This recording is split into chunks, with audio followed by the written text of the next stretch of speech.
안녕하세요, 여러분.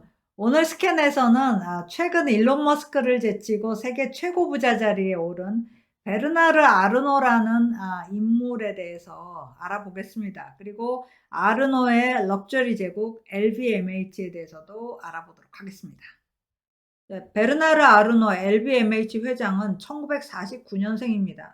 그러니까 올해 73세죠. 프랑스에서 태어났고요. 이번 달에 세계 최고 부자가 됐습니다. 프랑스인으로서는 처음이고요. 유럽인으로서도 처음입니다.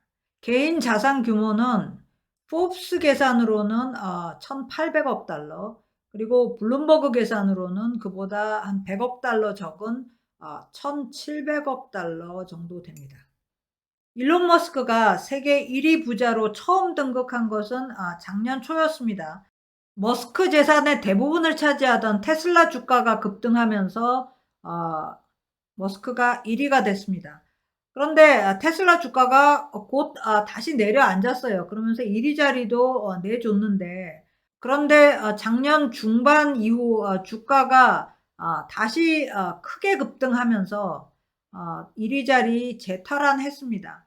그러다가 올 10월 트위터 인수를 계기로 테슬라 주가가 아주 빠르게 미끄러졌습니다. 그러면서 또 1위 자리를 내주게 됐습니다. 자, 테슬라 주식은 올해 거의 메타 수준에 근접할 정도의 낙폭을 보이고 있고요. GM이나 포드 같은 기존 자동차 회사들보다 낙폭이 훨씬 크고 나스닥보다도 낙폭이 큽니다. 올해 주가 하락폭이 63%입니다. 아르노의 LVMH도 올해 주가가 떨어지긴 했습니다. 하지만 테슬라에 비해서는 선방했죠. 아르노는 지난 15년 동안 이 부자 리스트 10위권 안에 있었습니다. 아르노는 원래 엔지니어 출신입니다. 럭셔리 사업과는 관련이 별로 없었죠.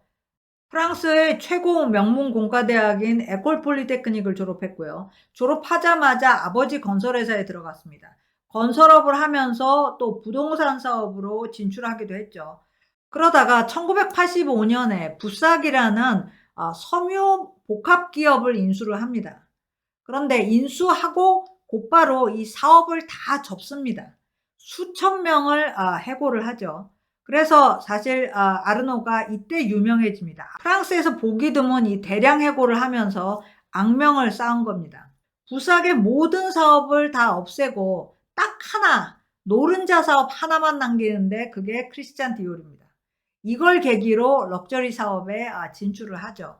그리고 이 럭셔리 사업을 모으다가 1989년에 LVMH, 루이비통 모에 헤네시라는 지주회사를 설립합니다. 세계 최대의 럭셔리 기업이죠. 현재 산하의 75개 브랜드를 보유하고 있습니다. LVMH의 면면을 보면 이게 주류고요. 이쪽이 패션입니다. 처음 인수한 디올이 여기 있습니다. 그리고 이쪽이 시계와 보석인데요. 시계와 보석 사업도 규모가 굉장히 큽니다. 가장 최근에 인수한 기업이 티파니입니다. 인수가도 가장 높았죠. 아르노의 업적은 지금 CEO이기 때문에 현재 진행형입니다. 최근에 이사회 정관을 바꿔서 CEO를 80세까지 할 수 있게 했습니다. 당분간은 자리를 유지하겠다라는 거죠. 자, 아르노의 업적은 이미 대단합니다. 명품 산업을 바꿔놨습니다. 명품이라는 것은 일반인들이 감히 근접하지 못하는 건데, 이 명품을 하나 내놓으면 수백만 명에게 판매할 수 있는 이 모순을 성공시킨 사람이 바로 아르노입니다. 그리고 또 패션보다, 옷보다도 패션 액세서리, 가방과 보석을 더 키워낸 사람도 아르노고요. 그리고 1980년대 디오르 인수부터 시작해서 차입 인수라는 테크닉을 완성시킨 사람도 아르노입니다. 아르노는 그리고 개인적으로 장인 정신과 디자인 재능을 매우 높이 삽니다. 여기에 대한 욕심이 끝이 없죠. 업계 최고의 인재를 채용하고 이들을 또 더욱더 육성해내는 걸로 유명합니다.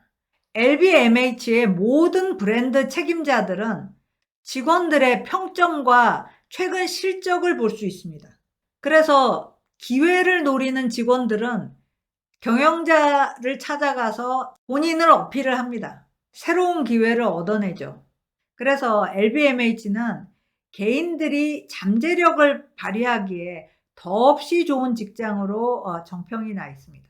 특히 요즘과 같은 때는 아르노의 유럽식 안정성이 빛을 발합니다.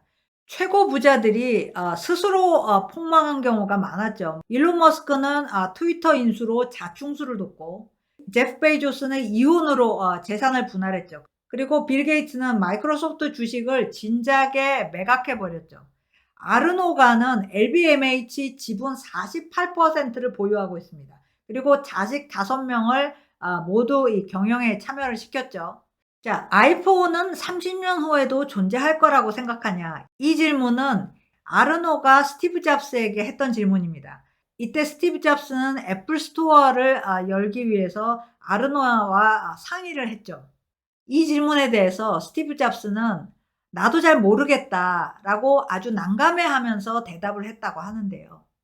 아르노 생각은 30년이 아니라 60년, 90년 후에도 명품은 존재할 거라는 거죠.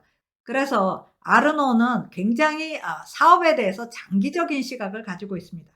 그래도 LVMH의 약점이 있는데요. 첫 번째 약점이 아시아 의존도가 너무 크다는 겁니다. 글로벌화 시작되면서 LVMH는 아주 날개를 달았죠. 선봉에 섰습니다. 처음에는 일본이었고 그 다음에 중국으로 확대를 해 나갔죠. LVMH 안에서 아시아 매출은 압도적인 1위고요. 작년 기준으로 2,300개가 넘는 매장이 아시아에 있습니다. 만약에 LVMH가 지정학적 위기 때문에 중국으로부터 철수하게 된다. 이렇게 되면은 치명적일 겁니다. 이와 관련해서 저는 좀 재미난 생각이 드는데요. 제가 베르나르 아르노라는 이름을 처음 들은 거는 1980년대입니다. 프랑스의 미테랑이 집권하면서 나는 사회주의 국가에서 사업을 할 수 없다. 그러면서 아르노가 뉴욕으로 이사를 합니다. 국적도 바꾸겠다고 했는데 미국 국적을 취득했는지는 몰라도 프랑스 국적은 아직 유지하고 있고요. 그렇게 미국식 경영을 선호했는데 지금 보면은 만약에 지정학적 긴장이 지금보다 더 심해지면 미국 기업은 철수할 수밖에 없더라도 프랑스 기업은 남아있는 것이 허용될 것 같아요. 그래서 아르노가 프랑스 기업이라서 다행이라는 생각을 요즘은 할 것 같아요.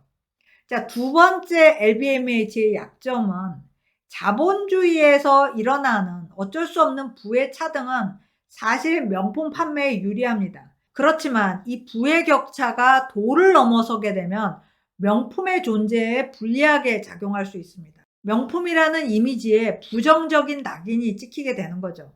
자, 요즘 부의 격차가 전 세계적으로 점점 벌어지고 있어서 럭셔리가 공격당할 소지를 제공하고 있죠. 자, 아르노의 이 1위 자리가 얼마나 유지될지는 모르겠습니다. 인도 부자들이 1위 자리를 넘보고 있습니다. 그러나 전반적으로 2023년에도 기술기업 주가가 크게 상승하지 못할 거다라고 본다면 아르노의 순위가 많이 떨어질 것 같지는 않습니다. 오늘 스캔 여기까지입니다. 고맙습니다.